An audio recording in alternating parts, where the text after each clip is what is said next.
bagaimana hubungan dengan anak saya yang sekolah di pesantren, Pak? Hadis yang mengandung kaidah fikih, ya, seperti misalnya innamal a'malu binniyat. Bismillahirrahmanirrahim. Assalamualaikum warahmatullahi wabarakatuh. Alhamdulillahirabbil alamin wassalatu wassalamu ala Rasulillah wa ala alihi washabihi wa man walah. Ikhwatal iman, pemirsa Fatwa TV rahimani wa rahimakumullah. Ahlan wa sahlan, selamat datang. Alhamdulillah, senang sekali rasanya bisa kembali menyapa Anda semua dalam acara kesayangan kita, program live interaktif Fatwa TV dengan tema konsultasi Islam bersama guru kita Al-Ustadz Dr. Musyafa' Adarini M.A. Hafizahullahu Ta'ala. Salat dan salam semoga curahkan kepada Nabi kita yang mulia, Rasul tercinta Nabi Muhammad Sallallahu Alaihi Wasallam, juga kepada keluarga beliau, para sahabat beliau, serta orang-orang yang istiqamah di atas sunnah beliau hingga akhir zaman. Allahumma sholli ala Muhammad wa ala ali Muhammad. Ikhwatal Islam, pemirsa Fatwa TV rahimani wa rahimakumullah. Walhamdulillah telah ada bersama kita pemateri kita pada kesempatan ini, Al-Ustadz Dr. Musyafa' Adarini M.A. Hafizahullah Ta'ala selaku pengasuh dari program ini, dan mari kita sapa beliau. Assalamualaikum Ustadzana. Waalaikumsalam warahmatullahi wabarakatuh. Kaifahalukum Ustadz? Alhamdulillah bikhair wa afiyah. Keluarga sehat semua Ustadz ya? Alhamdulillah. Jazakallah khairan atas waktu kesempatan Ustadz pada kesempatan ini. Ikhwatal iman, pemirsa Fatwa TV rahimani wa rahimakumullah, kita juga ingin menyampaikan bahwasanya acara live interaktif ini juga bergabung bersama kita radio-radio yang tergabung di RTVC, diantaranya Radio MDFM Probolinggo, Radio Bimbas Yogyakarta, kemudian Radio Sahabat Tegal Jawa Tengah, Radio Hang FM Batam, lantas Radio Amuba Pangkal Pinang, Radio Sago FM Sumatera Barat, Radio Gema FM Bontang, Radio Al Hikmah Banyuwangi, kemudian Radio Tuah FM Riau dan Radio Mas FM Seragan. Kita ucapkan terima kasih, jazahumullah khairan, dan untuk berpartisipasi para pemirsa dan juga para pendengar dimanapun Anda berada di 0331 544 6087 0331 544 6087. Baik, sebagaimana biasa di pembukaan kita minta kepada Ustadz untuk menyampaikan materi pembuka. Kepada Ustadz, falyatafadhal maskura wa ma'jura. Bismillahirrahmanirrahim. Alhamdulillahi rabbil alamin. Wassalatu wassalamu ala ashrafil anbiya'i wa sayyidil mursalin, nabiyyina Muhammadin wa ala alihi wa sahbihi wa man tabi'ahum bi ihsanin ila yaumiddin. Jemaah sekalian rahimani wa rahimakumullah, pada kesempatan yang baik ini saya ingin menyampaikan salah satu hadis yang sangat dalam maknanya, diriwayatkan dari sahabat Abu Hurairah radhiyallahu taala anhu di dalam Sahih Muslim, bahwa Rasulullah sallallahu alaihi wasallam pernah bersabda, "Ma naqasat shadaqatun min mal wa ma zadallahu 'abdan bi'afwin illa 'izza wa ma tawadha'a ahadun lillah illa rafa'ahu Allah." Yang artinya, sedekah itu tidak mengurangi harta sama sekali, dan tidaklah Allah memberikan tambahan kepada seorang hamba dengan sikapnya memaafkan orang lain kecuali kemuliaan, dan tidaklah seorang hamba merendahkan dirinya untuk Allah Subhanahu wa ta'ala kecuali Allah akan angkat derajatnya. Jemaah sekalian rahimani rahimakumullah, hadis ini hadis yang sangat dalam maknanya. Di sini Rasulullah sallallahu alaihi wasallam menyebutkan 3 hal yang terlihat ada pertentangan padanya. Sedekah tidak mengurangi harta sama sekali. Dengan memaafkan, Allah akan muliakan seseorang. Dengan merendahkan diri, Allah akan angkat derajat seseorang. 3 hal ini jamaah sekalian rahimani wa rahimakumullah, tidak seperti yang dipersangkakan oleh orang biasa. Kebanyakan orang menyangka sedekah itu bisa mengurangi harta. Kebanyakan orang, kalau misalnya ada seseorang dizalimi, ada seseorang diganggu, kemudian setelah itu dia memaafkan, banyak orang menganggap orang ini menjadi terhina, menjadi rendah, karena dia memaafkan orang yang menzalimi dia. Harusnya dia bisa membalasnya, bukan memaafkannya. Kalau dia balas, ketika itulah dia menjadi lebih mulia daripada orang yang menzaliminya. Tapi kalau dia maafkan, maka terlihat dia lebih rendah. Kebanyakan orang melihat seperti itu ya. Saya mengatakan kebanyakan orang karena memang kebanyakan orang itu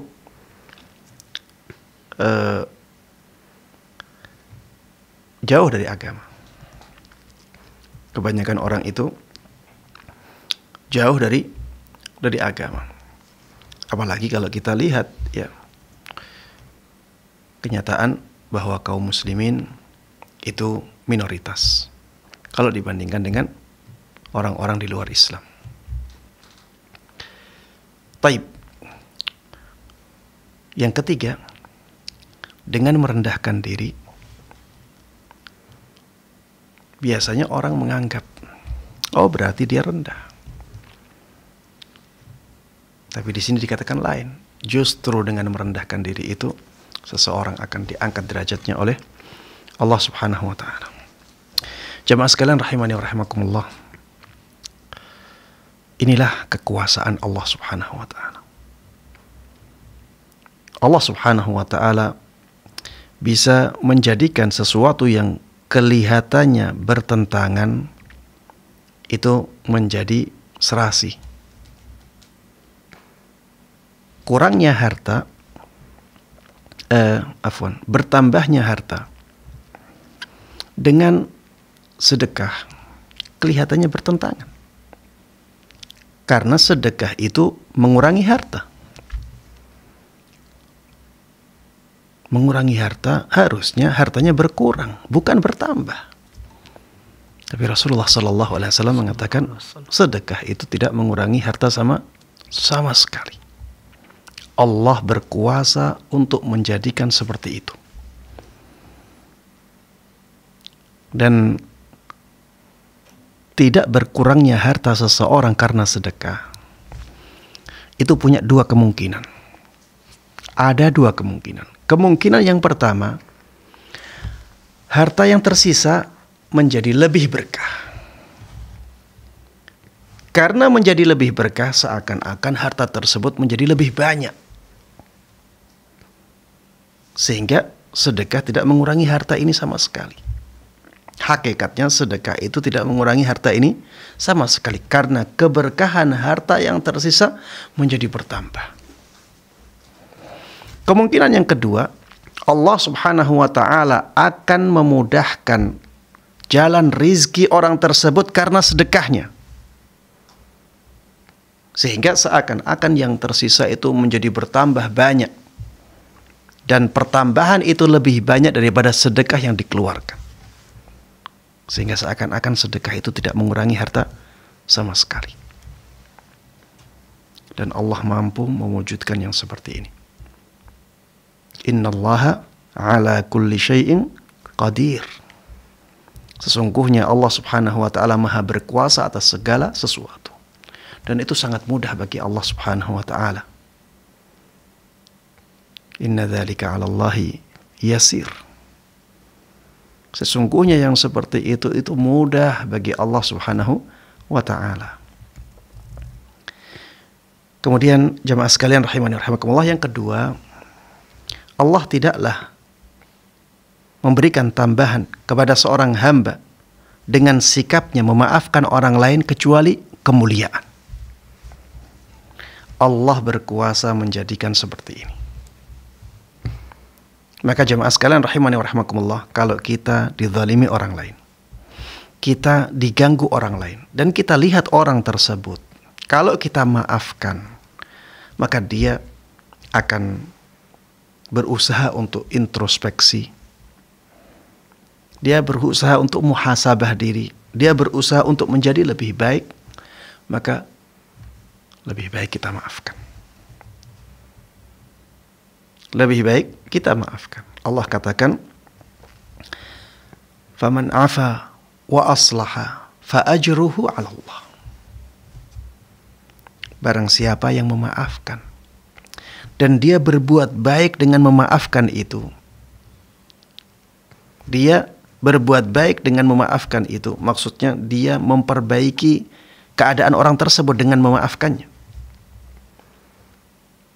Fa ajruhu 'ala Allah. Pahalanya tergantung Allah Subhanahu wa taala. Pahalanya sangat besar. Ya. Tapi jamaah sekalian rahimani wa rahimakumullah, jangan kita bawa hadis ini ya ke dalam atau kepada semua keadaan. Pokoknya ada orang yang mendolimi kita, kita maafkan semuanya, tidak pandang bulu. Tidak demikian. Ayatnya mengatakan apa? Faman afa wa aslaha fa ajruhu 'ala Allah. Barang siapa yang memaafkan dan memperbaiki keadaan, maka pahalanya tergantung Allah Subhanahu wa taala. Dikatakan di situ memperbaiki keadaan. Kalau misalnya orang yang menyakiti kita, menzalimi kita, mengganggu kita, ternyata kalau kita maafkan, dia semakin semena-mena, akan semakin banyak orang yang menjadi korbannya, maka memaafkannya tidak memperbaiki keadaan. Maka jangan dimaafkan orang-orang yang seperti ini. Maksudnya, ya diberikan hukuman.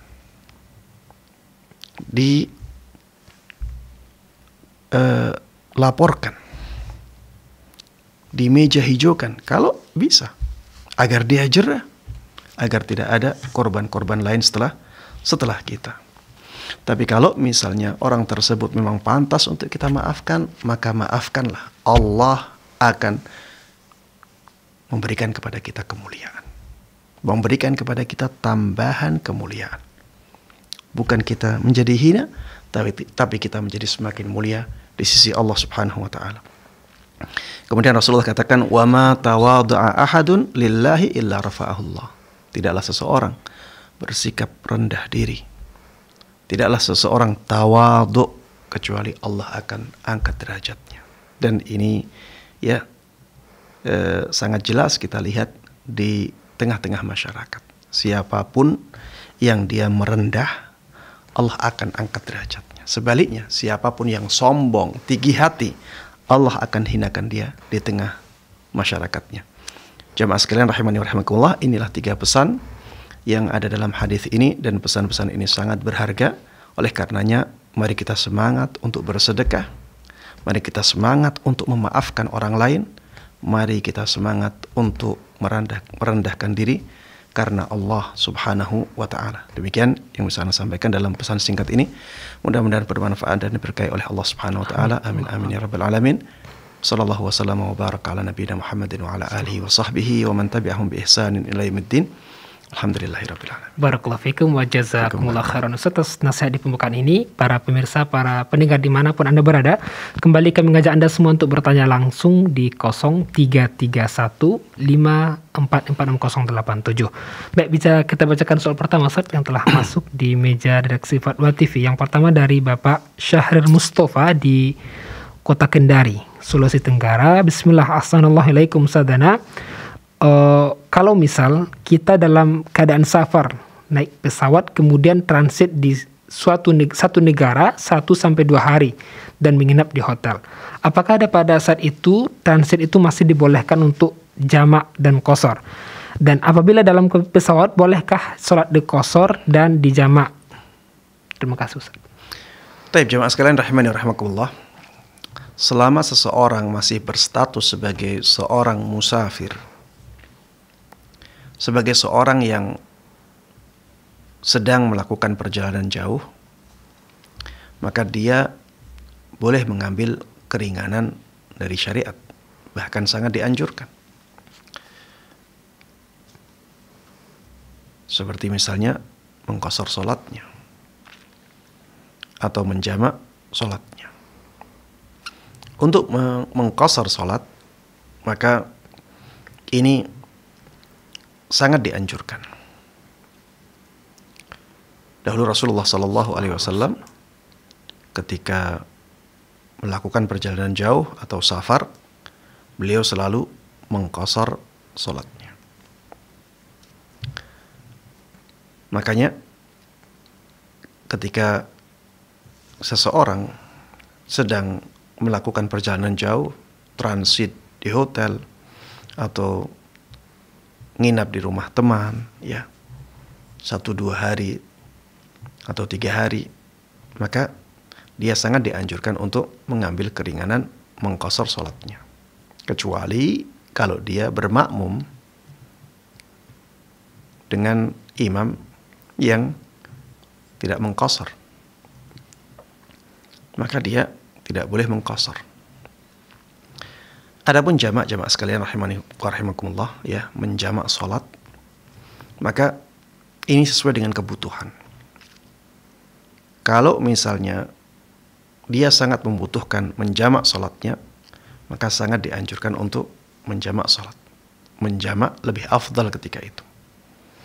Tapi kalau dia tidak membutuhkan itu dalam keadaan safar, maka dia boleh menjamak, tapi sebaiknya tidak dijamak. Ya, sebagaimana dahulu Rasulullah SAW ketika haji wada, ketika beliau berada di Mina, ya, beliau mengqashar salat, tapi menjalankan salatnya di waktu masing-masing. Kenapa? Karena Rasulullah SAW ketika itu sedang tidak membutuhkan jamak. Beliau tidak membutuhkan jamak karena beliau memang berdiam di Mina. Sehingga tidak membutuhkan jamak, makanya Rasulullah SAW meninggalkan menjamak salat ketika itu. Tapi lihat, ketika Rasulullah SAW mabit di Muzdalifah, beliau menjamak salat. Salat maghrib dan salat isya'nya beliau jamak. Kenapa? Karena ketika itu beliau sangat membutuhkan untuk memperlama waktu istirahat beliau di malam itu. Ya, untuk menjamak, ya, kita lihat kebutuhan kita. Kalau memang kita membutuhkan menjamak salat, maka yang lebih afdal menjamak salat.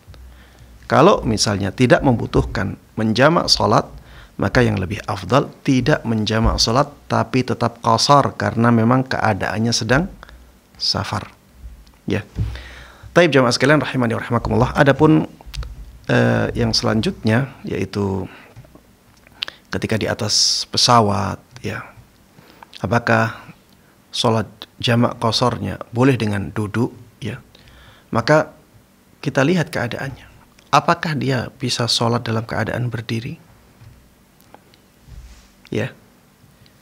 Kalau dia bisa sholat dalam keadaan berdiri, maka menjadi kewajiban dia untuk sholat dalam keadaan berdiri karena sholat wajib.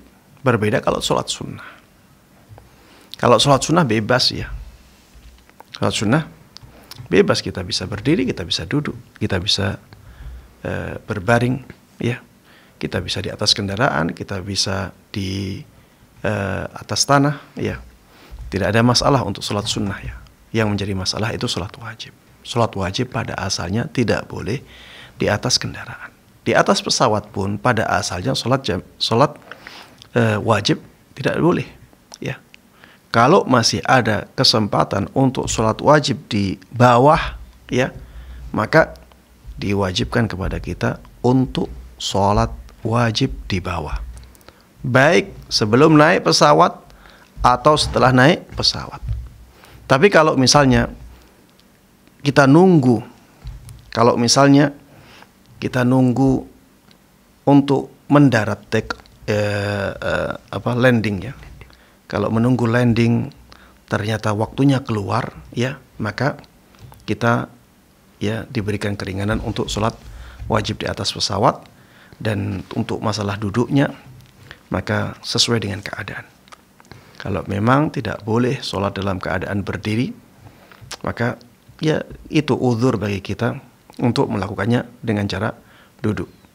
Tapi kalau misalnya kita masih bisa mengusahakan untuk berdiri, maka tidak boleh kita sholat dalam keadaan duduk, karena Rasulullah sallallahu alaihi wasallam mengatakan, "Shalli qa'iman, fa illam tastati' fa qa'ida." Sholatlah dalam keadaan berdiri, dan perintah menunjukkan hukum wajib. Kalau engkau tidak mampu, maka silahkan sholat dalam keadaan duduk. Barakallahu fikum wa jazakallahu khairan Ustaz atas jawaban penjelasannya. Demikian yang bertanya, semoga bisa dipahami. Berikutnya kita telah terhubung kepada penelpon Ustaz, kita coba sapa. Assalamualaikum Fatwa TV. Waalaikumsalam warahmatullahi wabarakatuh. Ya, dengan Ibu siapa, di mana Ibu? Umu Azizah Ustadz di Lampung Tengah. Silakan Ibu. Iya ya. Ini mau nanya Ustadz, Afan di luar tema Ustadz. Kalau kita mau baca zikir petang, itu khususnya zikir petang, tapi sebelum kita sholat asar itu apa boleh Ustadz? Itu satu. Terus yang kedua, ini kalau telinga kita suka berdenging sampai kayak gudeg kayak gitu ya Ustadz. Itu apa benar ada bacaannya? Katanya subhanallah wa bihamdi, subhanallah wa bihamdi kayak gitu Ustadz. Itu betul apa enggak Ustadz? Itu aja Ustadz, mohon jawabannya. Assalamualaikum warahmatullahi wabarakatuh. Waalaikumsalam warahmatullahi wabarakatuh. Terima kasih Umu Azizah di Lampung. Silakan Ustadz. Ya. Pertanyaan yang pertama tentang waktu zikir sore. Ya. Jamaah sekalian rahimani wa rahimakumullah, zikir sore itu yang penting dibaca di sore hari. Dan ini tidak berhubungan dengan sholat, ya. Ini tidak berkaitan dengan sholat. Selama waktunya sudah waktu sore, maka kita disunahkan untuk membaca zikir sore, walaupun kita belum sholat asar. Ya, walaupun kita belum sholat asar. Lebih hati-hatinya kita membaca zikir sore itu setelah masuk waktu asar. Karena ada yang mengatakan ya sebelum waktu asar pun dibolehkan. Tapi untuk lebih hati-hatinya kita memulainya setelah masuk waktu asar. Walaupun kita belum sholat asar dibolehkan. Karena memang ya zikir ini dikaitkan dengan waktunya, bukan dikaitkan dengan sholatnya. Ya, begitu pula dengan zikir pagi. Zikir pagi itu dikaitkan dengan waktu pagi. Waktu pagi mulai ketika terbitnya fajar shadiq. Maka ketika terbit fajar shadiq kita boleh membaca zikir pagi. Walaupun kita belum sholat subuh, ya. Makanya namanya zikir pagi dan petang, ya. Adzkarus sabah wal masa. Bukan adzkarus sholatil fajri atau adzkar sholatil asri. Ya. Tidak dikatakan ini zikir sholat subuh atau zikir sholat asar atau zikir sholat maghrib, tidak. Tapi disebut sebagai zikir pagi dan zikir sore. Ya, karena memang ini berkaitan dengan waktu pagi dan sore, bukan berkaitan dengan sholat tertentu. Baik. Pertanyaan yang kedua. Telinga yang berdenging, adakah doanya? Iya. Ketika telinga berdenging, ya, sampai seperti tuli, apakah ada doanya? Saya tidak tahu. Ya. Wallahu ta'ala a'lam. Barakallahu fikum wa jazakallahu khairan atas jawaban penjelasannya. Demikian yang bertanya Ibu di Lampung, semoga bisa dipahami. Berikutnya telah tersambung penelpon kedua, saat kita coba sapa. Assalamualaikum Fatwa TV. Waalaikumsalam Ustaz. Ya, dengan Bapak siapa, di mana? Pak Anto dari Cilegon Ustaz. Silakan Bapak. Assalamualaikum Ustaz. Waalaikumsalam warahmatullahi wabarakatuh. Ustaz mau nanya terkait dengan nifas Ustaz. Ya. Nifas itu dimulai ketika si ibu itu sudah melahirkan atau ketika pecah ketuban ya Ustaz? Kebetulan kan istri itu pecah ketuban sampai nanti melahirkan tuh bisa sampai seharian lebih gitu loh Ustaz. Nah, apakah selama pecah ketuban belum melahirkan tuh udah dianggap nifas belum ya Ustaz ya? Ada keluar darah nggak? Kenapa? Ada keluar darah? Belum Ustaz. Belum keluar darah Ustaz. Masih aliran ketuban. Nah, kalau sudah nifas kan maaf ya, dulu kan pahamannya 40 hari ya. Berarti kan sebenarnya nggak seperti itu ya. Ya. Kan bahwa kalau emang sudah berhenti 5 hari ya berarti itu udah nifas selesai. Nah, waktu itu kan ya masih awam 40 hari. Nah, apakah itu wajib diqodho enggak ya? Dengan kalaupun itu diqodho, caranya gimana ya, Tat? Apakah 5 waktu itu subuh harus subuh, zuhur harus zuhur gitu, atau gimana caranya begitu, Tat? Baik, cukup Bapak. Jazakumullah khairan, Ustaz. Assalamualaikum. Waalaikumsalam warahmatullahi wabarakatuh. Ya, silakan Ustaz. Iya. Pertanyaan tentang ketuban pecah apakah dianggap sebagai nifas? Wallahu taala alam, yang ana tahu yang dianggap sebagai nifas itu darah yang keluar yang berdekatan dengan proses kelahiran. Ya. Yang berdekatan dengan proses kelahiran. Para ulama menjelaskan tentang darah. Adapun ketuban darah, ketuban pecah ya, Allah taala alam ya, yang anda tahu itu tidak termasuk nifas. Yang termasuk nifas adalah keluarnya darah. Para ulama berbeda pendapat tentang darah yang keluar sebelum proses melahirkan atau proses kelahiran. Ada yang mengatakan kalau darahnya keluar dengan kontraksi, ya, karena sebab kontraksi darah keluar, belum ada proses kelahiran, tetap dianggap sebagai darah nifas. Ada yang mengatakan selama belum proses kelahiran, maka tidak dianggap sebagai darah nifas, walaupun darah tersebut keluar karena kontraksi. Ya. Dan pendapat yang saya sebutkan pertama lebih kuat. Wallahu taala alam, ya, darah yang keluar karena kontraksi. Ini kontraksi yang benar ya, bukan kontraksi-kontraksi yang jauh dari hari kelahiran. Kontraksi yang benar-benar akan terjadi proses kelahiran. Ketika menjadikan darah keluar, maka darah yang keluar dianggap sebagai darah nifas. Karena jemaah sekalian rahimani wa rahimakumullah, darah tersebut memang darah yang akan keluar ketika proses kelahiran. Sehingga apa bedanya antara keluarnya setelah proses kelahiran dengan sebelum proses kelahiran? Darahnya memang darah itu. Ini benar-benar karena kontraksi. Ya. Makanya wallahu taala alam, pendapat ini yang lebih kuat. Ya, ini di antara pendapatnya di antara yang mengatakan pendapat ini adalah para ulama dari mazhab Hambali. Kemudian tadi ditanyakan tentang apabila seseorang tidak tahu tentang masa nifas. Dia menganggap masa nifas itu harus 40 hari. Baik darahnya sudah berhenti sebelum itu ataupun belum berhenti sampai melebihi 40 hari. Pokoknya 40 hari tidak sholat. Dia salah dalam memahami, mungkin baca buku atau mendengarkan ceramah, tapi salah memahaminya. Bagaimana dengan sholat-sholat yang ditinggalkan? Wallahu ta'ala alam, ya, ana melihat sebaiknya diqadha. Sebaiknya diqadha untuk kehati-hatian.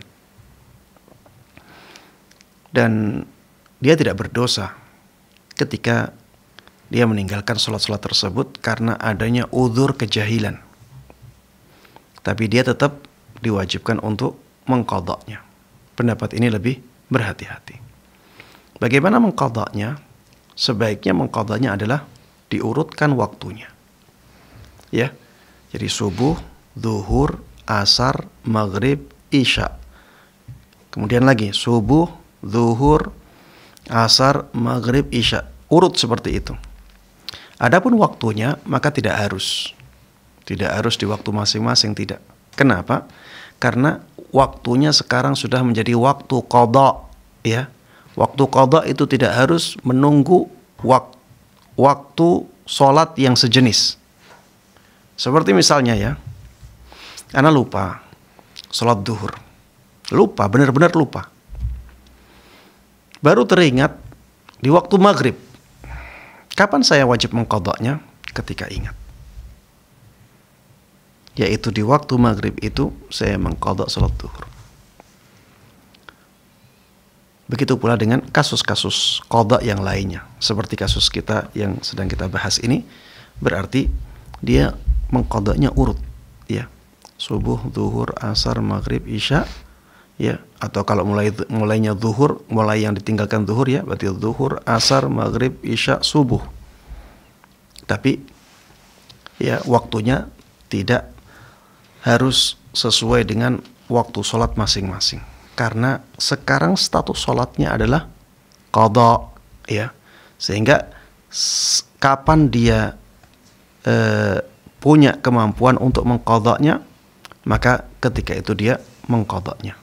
Wallahu ta'ala a'lam. Barakallahu fikum wa jazakallahu khair atas jawaban penjelasannya Ustaz. Demikian yang bertanya, semoga bisa dipahami. Berikutnya kita coba sapa penelpon yang telah terhubung Ustaz. Assalamualaikum Fatwa TV. Assalamualaikum warahmatullahi wabarakatuh. Waalaikumsalam warahmatullahi wabarakatuh. Dengan Bapak siapa di mana? Hamba Allah di Lampung. Silakan Bapak. Ya. Assalamualaikum Ustaz. Waalaikumsalam warahmatullahi wabarakatuh. Mau tanya nih Ustaz, kita mempunyai sebuah ruko disewa oleh bank konvensional, itu mana hukumnya? Yang pertama. Ruko. Yang kedua, katanya Nabi kalau setiap malam membaca surat As-Sajdah, Al-Muluk, Al-Isra, dan Al-Zumar. Itu dia baca dalam sholat apa dia baca di luar sholat? Di sholat tahajud apa dia baca di sholat? Dan hadisnya dari siapa? Baik, Assalamualaikum warahmatullahi wabarakatuh. Waalaikumsalam warahmatullahi wabarakatuh. Ya, terima kasih Bapak di Lampung, semoga ditunggu jawabannya. Silakan Ustaz. Pertanyaan yang pertama tentang apa tadi? Masalah ruko yang bekerjasama dengan bank konvensional. Ruko yang disewakan ke bank konvensional. Iya Ustaz. Iya. Jemaah sekalian rahimani wa rahimakumullah. Ya, kita tahu bank konvensional adalah bank yang didirikan ya dengan pekerjaan inti yang berhubungan dengan riba. Ya. Pekerjaan intinya berhubungan dengan riba. Maka kita tidak boleh berta'awun dengan bank konvensional. Kita tidak boleh bantu-membantu atau bekerja sama dengan bank konvensional untuk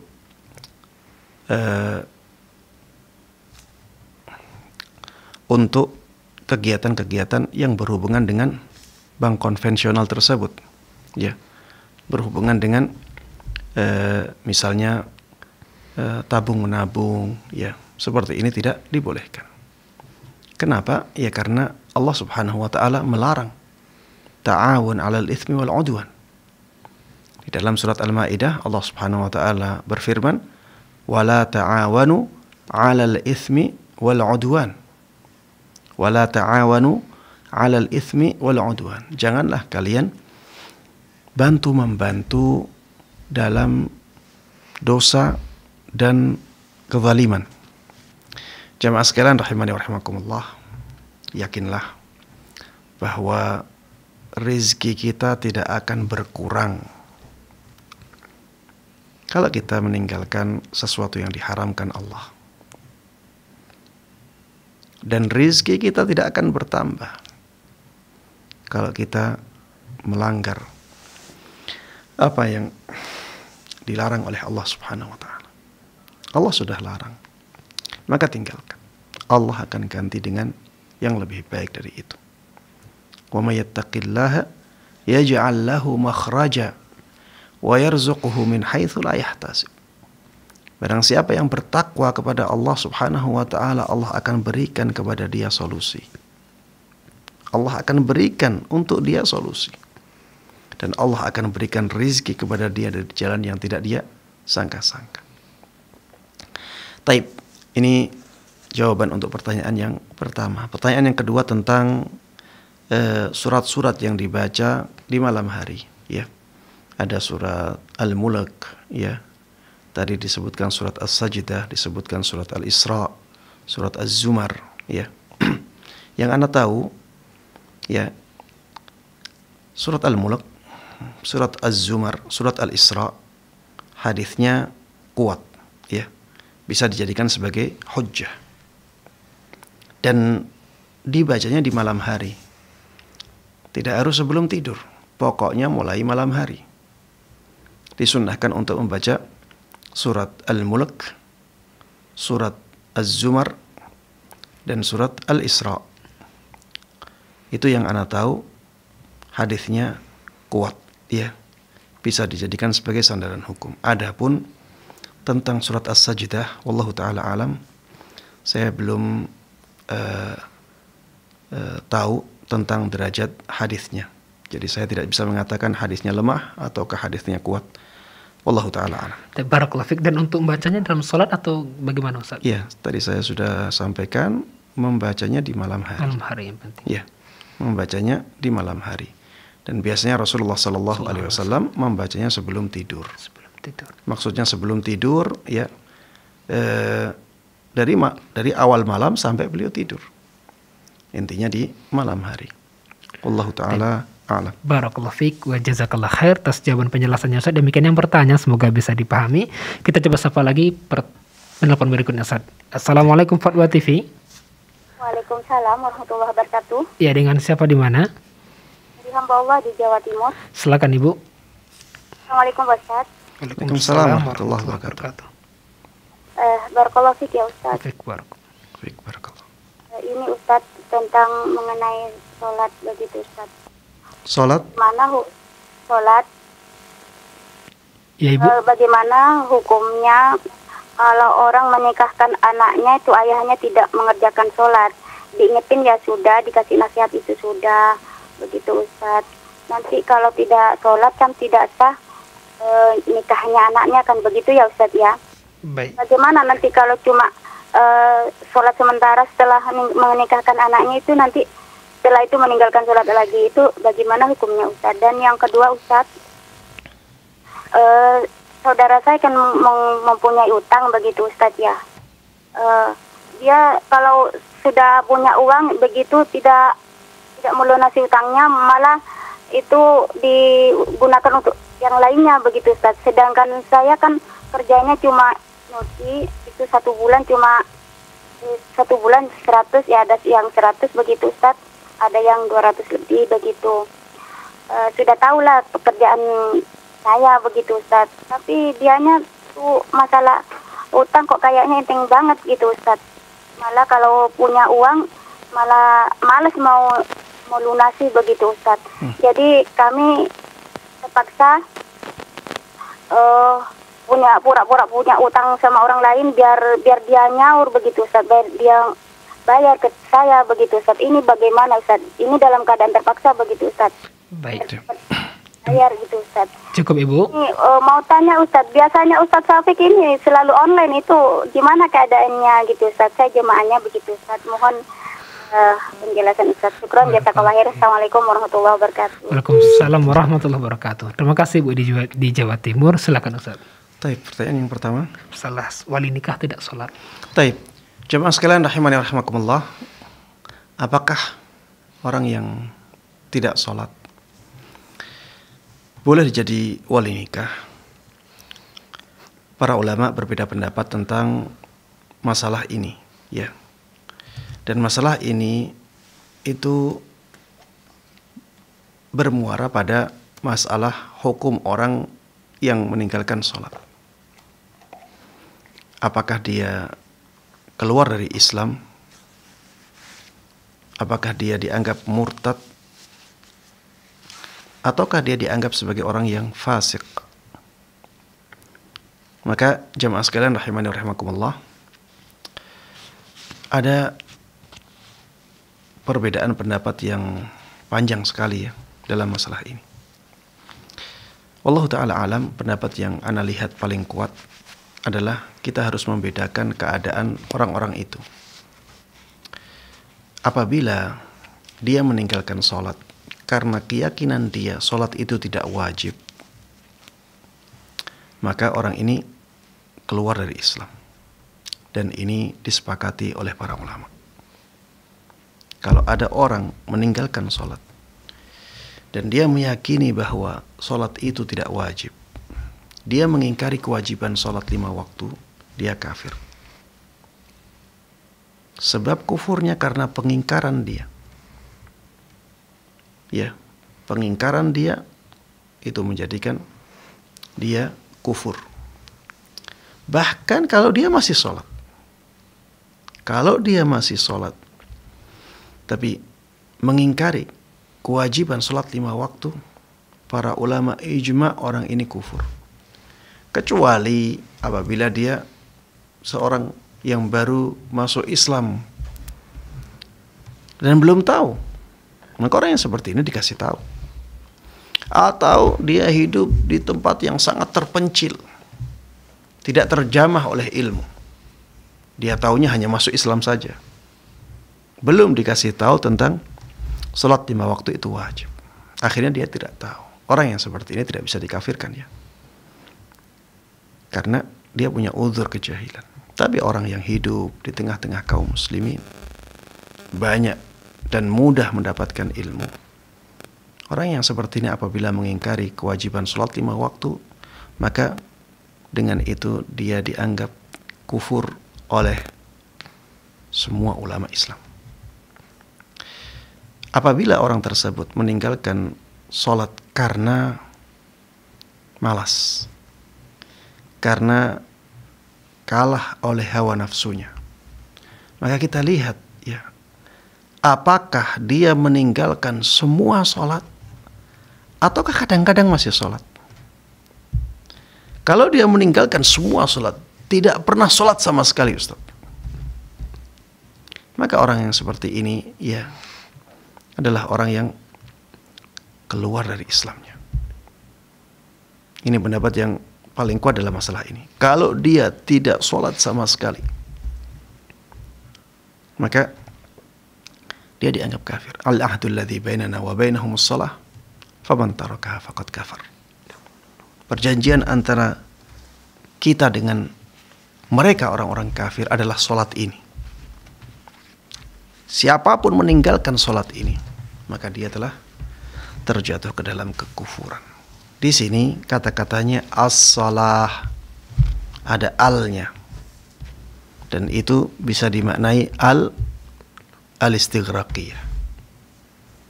Ya, al yang mengandung makna semua. Barang siapa meninggalkan semua sholatnya, maka dia telah kufur. Kemudian apabila dia meninggalkan sebagian sholatnya, maka wallahu ta'ala alam, ana lebih menguatkan pendapat yang mengatakan bahwa orang ini fasik. Masih Islam tapi fasik. Orang fasik seperti ini ya sebaiknya tidak menjadi wali nikah.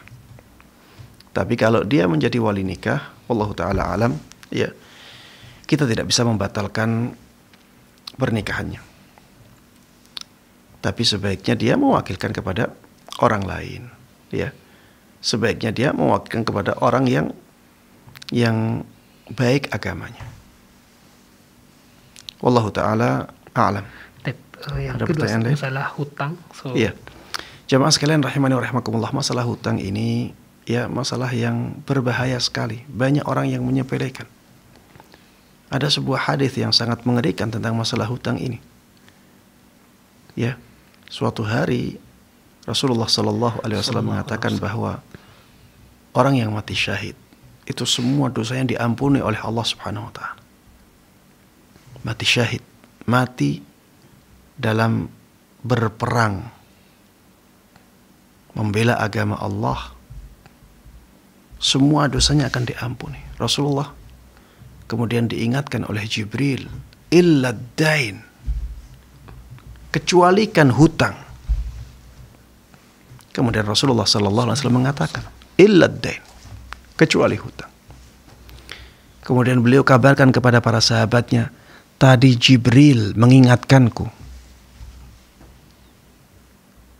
Tadi Jibril mengabarkan aku tentang ini. Coba bayangkan dosa-dosa yang lain dihapuskan oleh Allah Subhanahu wa taala, tapi ternyata hutang tidak demikian. Makanya harusnya seseorang itu takut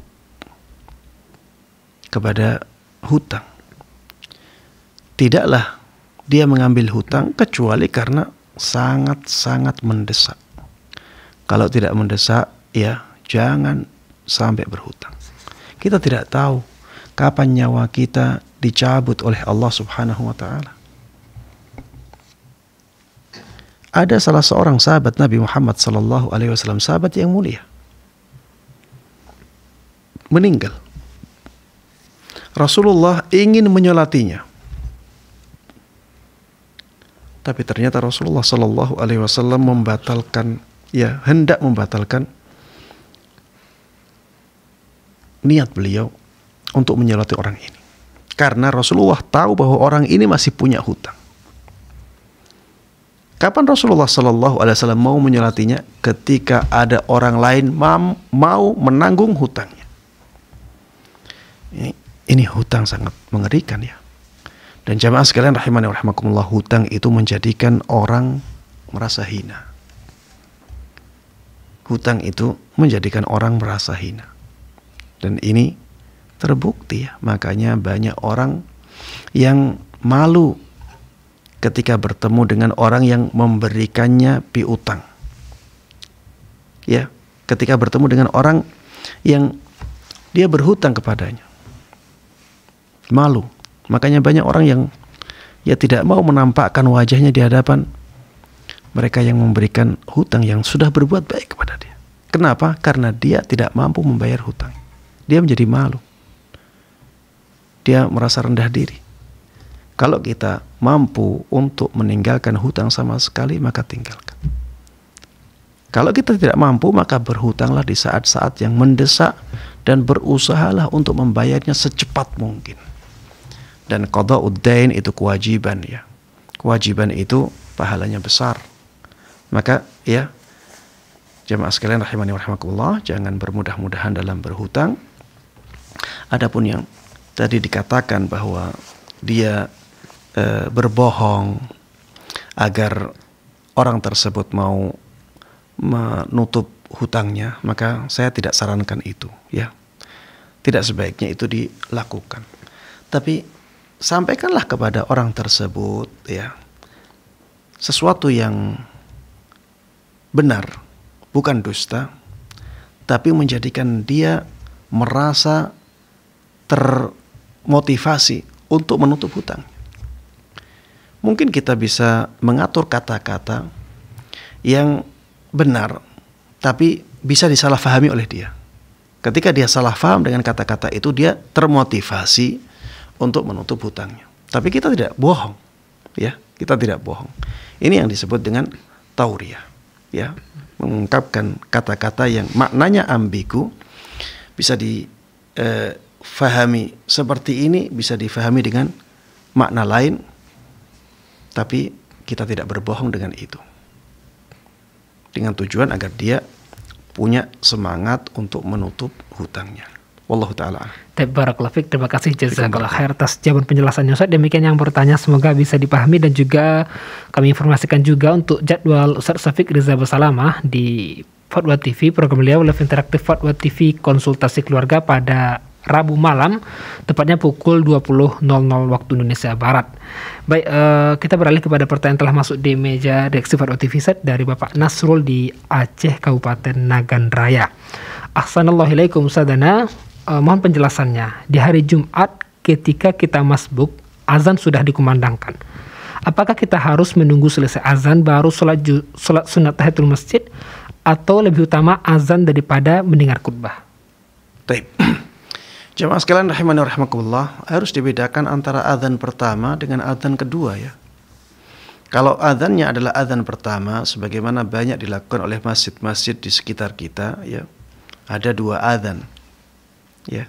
Kalau azan pertama, maka sebaiknya mendengarkan azan dulu, karena setelah itu ya orang-orang melakukan sholat.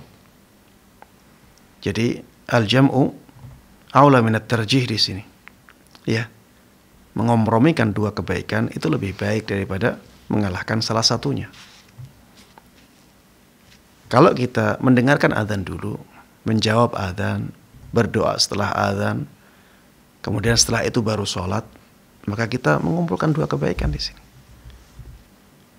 Kebaikan mendengarkan azan atau mendengarkan, menjawab dan berdoa setelah azan.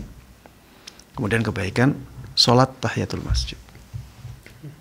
Tapi kalau azannya adalah azan kedua, maka kita sholat walaupun azan dikumandangkan. Kenapa? Karena di sini kita mendahulukan yang lebih utama. Antara mendengarkan azan dengan mendengarkan khutbah, lebih utama mana? Khutbah. Lebih utama mendengarkan khutbah. Kenapa? Wajib saja. Karena mendengarkan khutbah itu wajib. Sedangkan mendengarkan azan itu sunnah. Maka dahulukan yang wajib.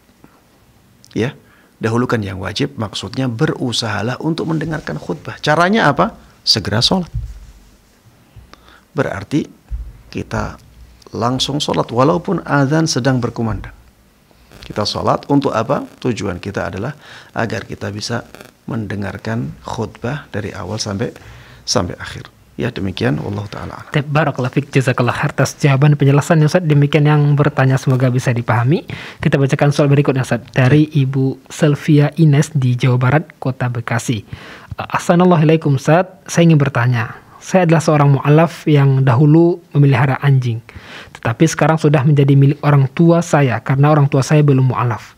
Saya ingin yang tanyakan bagaimana hukumnya jika baju saya dicuci bercampur dengan baju orang tua saya yang habis digunakan untuk bermain dengan anjing tersebut. Dan bagaimana pula hukumnya jika saya makan menggunakan piring yang dicuci oleh orang tua saya yang habis bermain dengan anjing. Jazakallah khair. Taib jemaah sekalian rahimani rahimakumullah, ya saya berdoa mudah-mudahan orang tuanya juga diberikan hidayah oleh Allah Subhanahu wa taala, segera masuk dalam agama Islam sehingga Allah Subhanahu wa taala akan memuliakan dia di syurganya. Amin amin ya rabbal alamin. Jemaah sekalian rahimani rahimakumullah, sebaiknya dipisah semuanya. Sebaiknya dipisah semuanya. Dan mudah-mudahan dengan menjalankan seperti itu orang tuanya segera menjadi mu'allaf. Mudah-mudahan segera diberikan hidayah oleh Allah Subhanahu wa taala. Sebaiknya pisahkan baju-baju itu. Apalagi ada anjing seperti itu ya. Karena ya kemungkinan besar ada najisnya, ya itu ya kemungkinan besar ada najisnya. Karena anjing menjilat-jilat ya. Bisa jadi yang dijilat adalah bajunya. Kemudian piring juga kadang-kadang dipakai untuk sesuatu yang najis. Makan babi, ya mungkin juga anjingnya jilat-jilat piring itu. Maka sebaiknya dipisah. Sebaiknya dipisah. Walaupun ya kalau dikumpulkan kemudian dicuci sampai bersih, jadi suci. Begitu pula dengan piring-piringnya. Apabila dicuci sampai bersih, suci dia. Tapi ya lebih hati-hatinya dipisah.